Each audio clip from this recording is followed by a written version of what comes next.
The owners of the Park Royal Hotel in beautiful West Vancouver are committed to quality and good taste and are pleased to sponsor Chefs About Town, Vancouver's refreshingly different cooking series.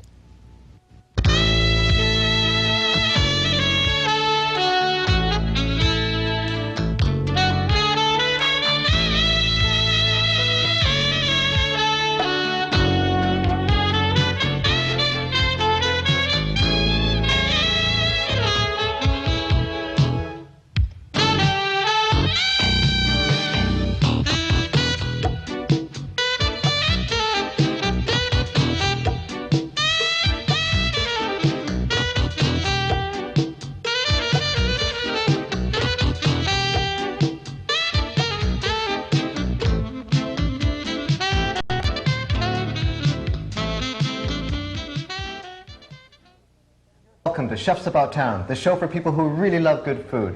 We're here at the Market Kitchen Cooking School down at Granville Island.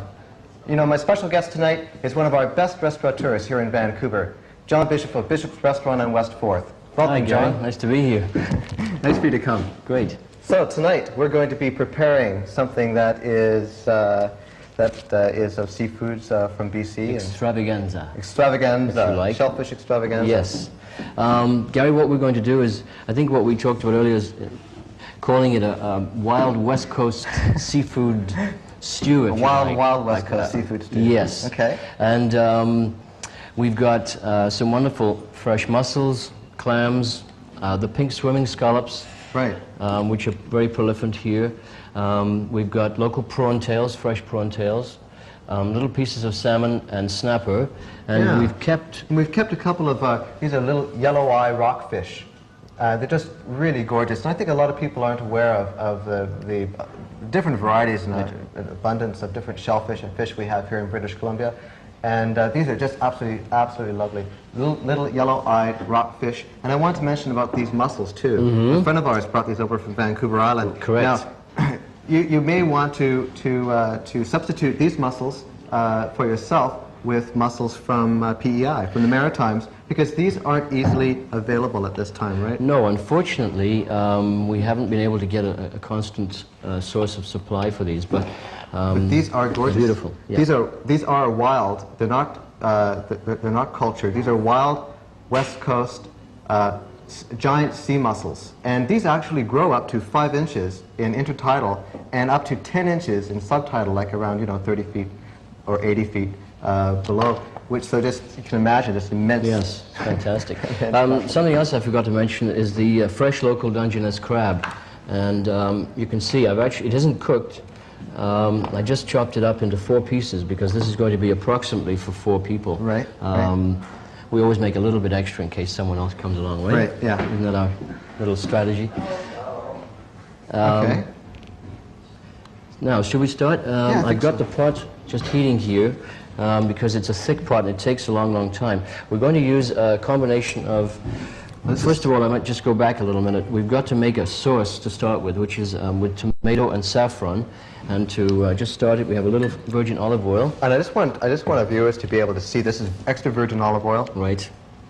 So it's, if you can get it, now, sure. as soon as the oil has hit this hot pan, you can smell the perfume. You can smell the olives. It's the fragrance, yeah. Extraordinary. Yeah. You can see that color too, that lovely green, and that's what you want to go for as far as this dish, because it's just perfumes that the whole dish, the whole stew. And we're going to add a little bit of butter too, and just to start the sauce, some roughly chopped onions and a little bay leaf, which is in there. If you can see, I just buried it on there it is.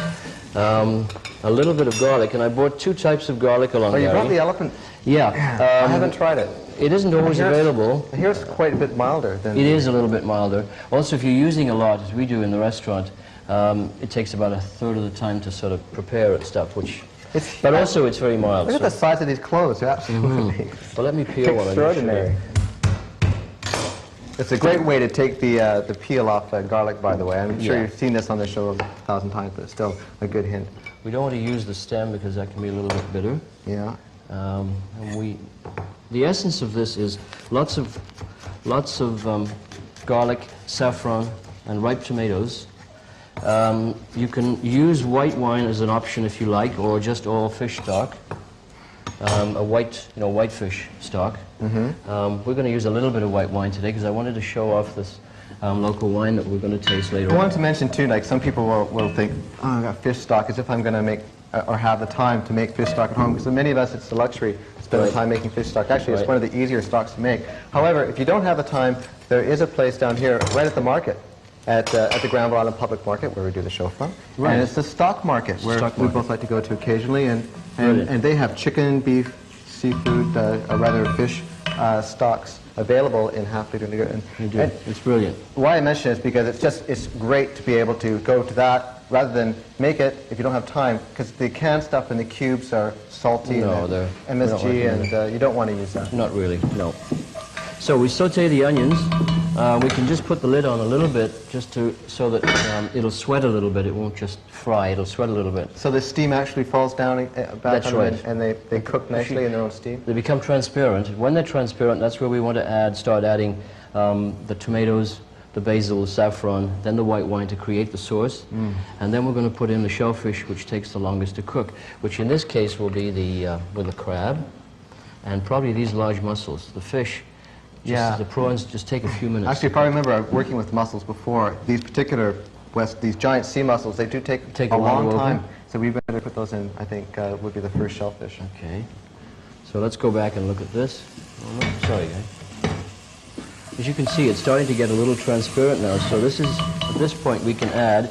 And the mixture I have here is very simply roughly chopped tomatoes, a little tomato paste, and that's it. And I've just simmered it because on the show it's going to take a little while longer otherwise to do it. So these fresh tomatoes, blanched them, peeled and seeded them, chopped them up. That's right. Seeded, yeah. And I want to mention too, when tomatoes are in season in British Columbia, when they're vine ripened and they're red and you can smell them, they smell incredible and they're real wonderful tomatoes. Use the fresh tomatoes. Real McCoy. Yeah. If not, in the colder months, a good if you can can tomatoes in the summer and use those throughout the winter. If not, there are some good products, tinned tomatoes that don't have salt in them. Some Italian plum tomatoes, which are really sweet, and they're grown in the right climate. And they're picked right. Yeah. Right. I'm just going to add, Gary, the fresh chopped basil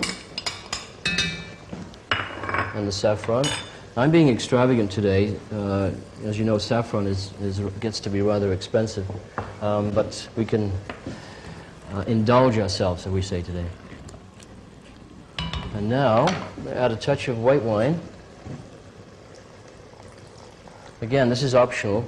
John, I was just wondering, the saffron, it's important to note, I think, too, that if you use too much, you'll find that it gives almost a medicinal flavor to the stocks or whatever. I mean, it's an absolutely beautiful spice to use, but a little bit, if you're heavy-handed with it, and you wouldn't want to be anyway because it's very expensive. Yes, and for a lot of people, perhaps it's more of an acquired taste. An acquired taste, but a little bit gives the stock a very buttery, richness, perfume. I'm going to add this fish stock. I'm adding quite a bit of stock because because we've got quite a lot of seafood, and we want to make sure it all gets covered.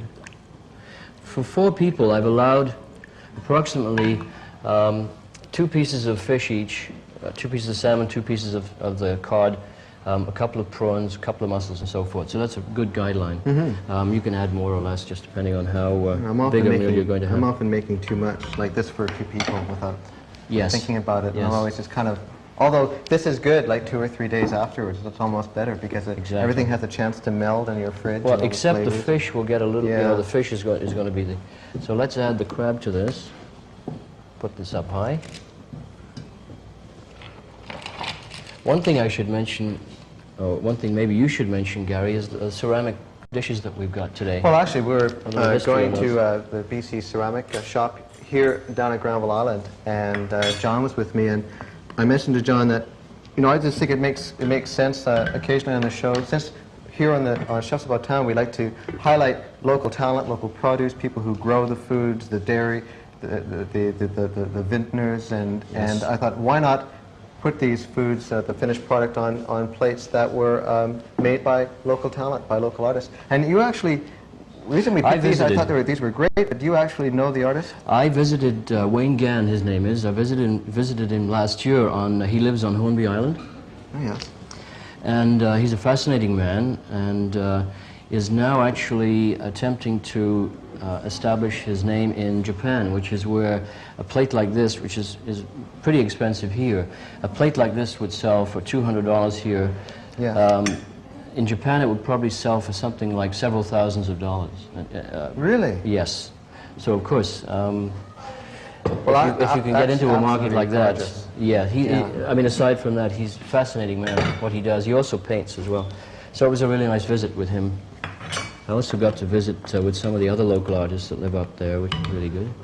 So we can add these now, Gary, I think. We've got a good enough start. Well, I want to mention, too, that there'll be a bit of a surprise when these wild West Coast giant sea mussels open.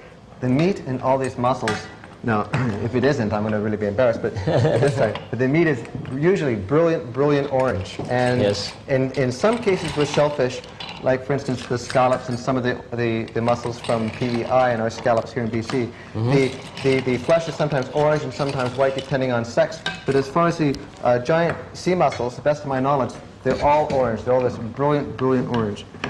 Add a little more stock, Gary, sorry, just to make sure yeah. we got this covered here. There we are. And you want to remove as much of the beard on these as you can. Yeah. Maybe you could show that, because these are really tough, because these are the giant mussels, not the smaller bay mussels that are commercially cultured in the Maritimes in PEI. So the beard's a lot harder to pull. So you want to cut as much of the beard off as possible, and the beard, of course, is what they attach to the barnacles, the rocks where they live, to stay there. And it's generally on this side. I've removed some of these, but we've got as much of it off as possible. You know, and a little bit of that is fine, and then when it opens, it easily comes out. Right. The rest of it easily comes out. So we've added the clams and the mussels, and I think now we'll add some of the prawn tails, which is the next longest sort of cooking time. Yeah, and these are spotted large shrimp, actually, which we call, when they get to a certain size, they're marketed as prawns. Right. And these prawns actually get up to, we couldn't get any today at the market because we went marketing, as we usually do. We go marketing before we cook, and you know, in the morning before we do the show. Anyway, these prawns get up to about 12 inches in length. Fantastic. Although you don't see them in the markets. Not very often that size, no. No, you know, I've never seen them that long, but that's how large they get. They are a wonderful local product again, and quite different from, say, perhaps something that comes from Louisiana or even Europe, such as the Icelandic scampi.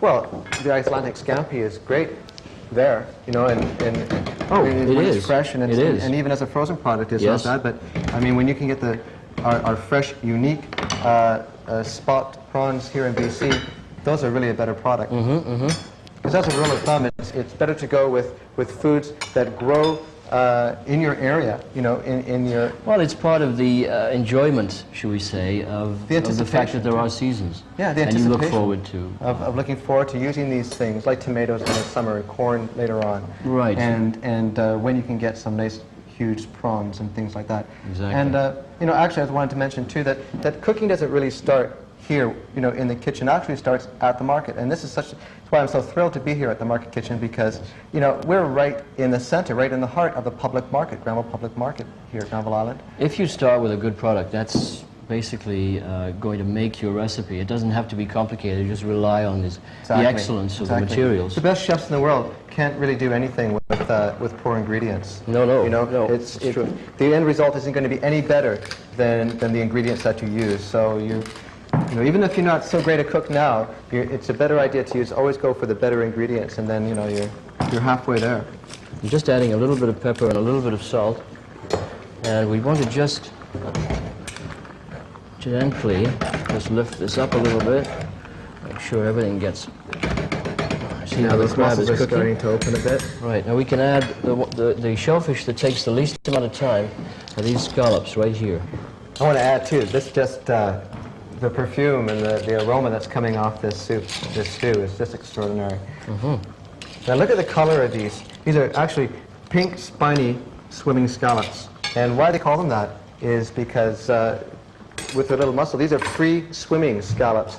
And these scallops actually move through the water by contracting their little muscle, and they skip along the ocean beds. And they're, as John said, they're prolific around our eelgrass meadows on the west side of Vancouver Island. They're all over the place. A lot of people aren't aware of this. As you know, Gary, I scuba dive occasionally, and it's amazing to see these scallops swimming. And a whole sort of cloud of them come by with these little eyes glaring at you. I guess you're doing this, right? With a goodie bag and... Yeah, well, they're pretty hard to catch. They are? Yeah, it's true. Well, isn't that how most of them are caught, though, by I'm scuba not sure divers? how they catch them Because commercially. I don't know if they'd be caught in traps so easily. No, I wouldn't think so. I'm not sure. They're probably netted. If anyone knows, write us and tell us. We want to know. Gary, just one more thing. I've covered the entire pot now, so we want to simmer it for a few more minutes. Okay, how's our heat on this? It's on high. Do you want that on I've high? got it on pretty much on high, just to make sure. But to accompany the fish dish today, we're going to make some very simple croutons, which are nice to go with it. And to prepare these, we just simply slice some fresh. It's called baguette or French bread, fairly coarsely. And there's 4 people, so we usually allow for 2 each of these, something like that. 1, 2. Well, how many do we have in the crew here? So Well, then, because then we're going to make a few more, you know? Okay. 2, 4, 6, 8. And I have a tray already here. Now, there's a whole variety of ways to do this. This is just one way. Extremely simple. Okay. Just wipe that. I'm going to get that on there. Right. We need a little, just a touch of olive oil. We've made these before, Gary, so you know. Yeah, before you put a little red wine on them. That's right. But actually, That's right. what about using a little? We don't have any red wine here, do we? No, we can use. What about some balsamic vinegar? Would that work? No, I don't think No? so. A But little we bit could too use sharp? we could use a little white wine if you Okay. like. Just a little bit.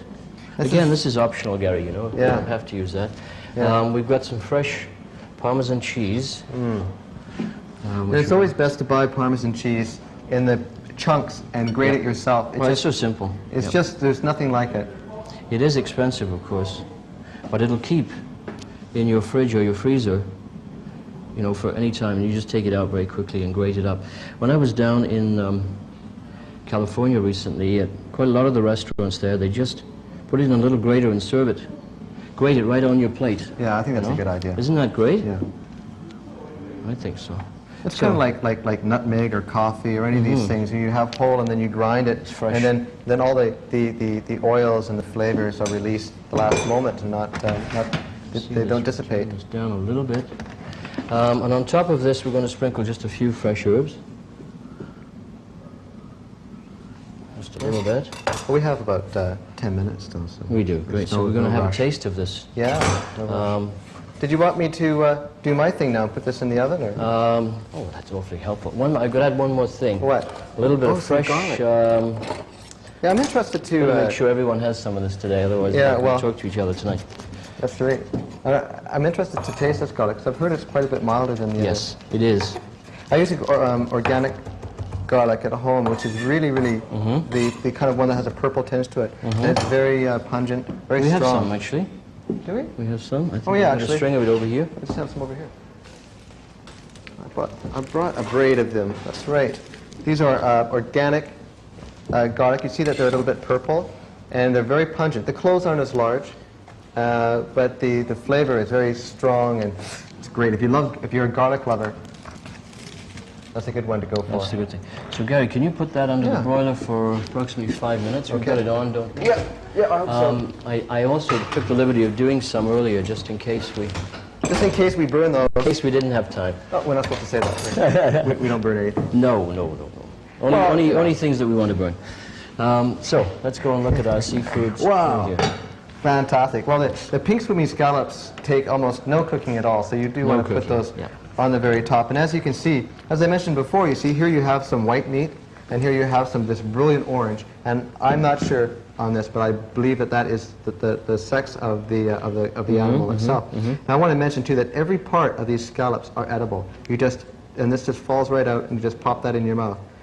But it's just too hot to do that right now. And well, these have become so readily available now. It's just superb. And whereas we've been eating a lot of clams and mussels steamed this way, we're now tending to use and sell, of course, in the restaurant, a lot of pink sugar just in the last couple of years, I mean, these have been here for, of course, hundreds of thousands of years. And just in the last 2 years or so, we've been able to get them at our markets. People are going, gee, where are those from? Those are gorgeous. And those are scallops? I've never seen those before. And it's, you know, to think that we had them all this time, but maybe they weren't marketed because suppliers thought, you know, that people wouldn't want to buy them because they look too much like food or real food.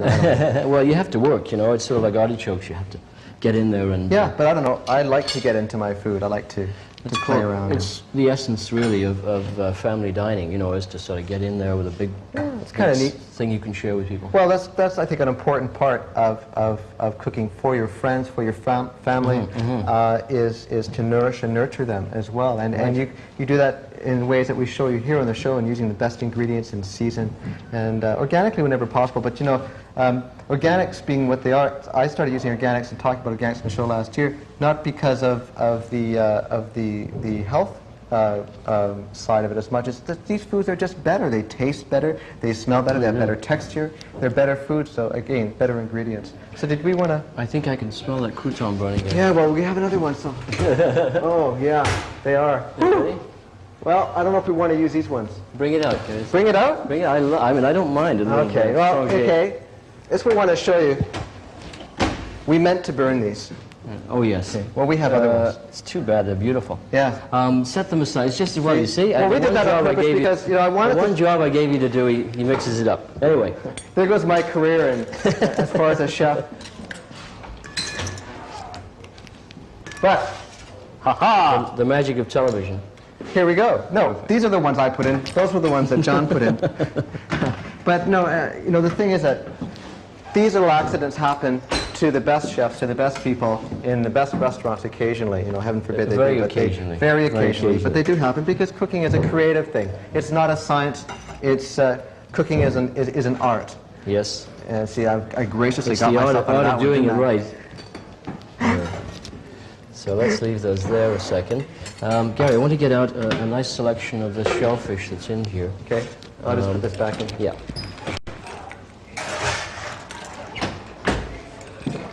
As you can see, the mussels have opened. The ones deeper down here, there's a little salmon, a little cod. Now we need to get some crab out. There. Isn't that beautiful? Oh, that's gorgeous. We've got 2 prawns. And again, you'd want to have a little something to break the claws with. Yes. A little cracker. Some crackers. Whoops. Now we just need a few more scallops in here. And then some of the Decorate juice. around the edge. And I've brought my family silver ladle. And you see the color that the saffron has given to this. You can see the richness in the color that saffron is. I know how good that's going to taste. And just gently pour that over there. A little bit more. A little bit more. Now one thing we haven't got in here are clams. A few clams. There's one. Oh, come on. There we are. While you're doing that, I'm going to pour some wine. A good idea, Gary. Because I Just don't cook any more croutons. No, right I need now. a glass of wine now after the croutons. No, I could have left them in there. I could have left them in there and brought out the other ones and fooled everyone, but I don't care. So, now as a garnish on top of this, you could put some fresh basil, and that would be really nice. And that's serving for one. And you're going to need finger bowls, probably if you're dining sort of formally. You're certainly going to need some crackers for the crab claw. And basically, to accompany with it, probably just a nice simple salad prior to it or after it. Great. Thank you. Now, this is a wine from one of our best estate wineries in the Okanagan Valley. I think so. looking over Okanagan Lake, Yep. called Cedar Creek. Cedar Creek. And they're doing some fantastic things. And we do have some good wines here in BC. Just fantastic wines. We are. It's Yeah. fantastic. So. I mean, there's not hundreds, but we have several really good ones. This is a Pinot Blanc, by the way. It's excellent. Yeah, I really have become a fan recently. I have to say, only recently. That's great. For a number of reasons, but definitely the wines have come such a long way. And they're just superb. And it's great for when we have visitors coming. We can share this. From outside province or from the States or wherever. Right, right. And say, we do have some good wines. Right. So, our wild British Columbia seafood stew, our croutons, unburnt, Croutons. our wine. John, thanks for coming and sharing all this with us. It's just absolutely splendid. It's a pleasure. And I love your restaurant on West 4th. Little restaurant. It's small, but 48 seats. It's 48 seats. We all have to be really good friends. No, it's a really nice little atmosphere. Yeah, it is. It's splendid. Thanks again, John, for coming over. Thank you. My pleasure. Again, our guest tonight has been John Bishop, restaurateur of Bishop's Restaurant on West 4th in Vancouver. My name is Gary Faessler for Chefs About Town. Until we see you next time, enjoy and eat well. Goodbye now. Goodbye.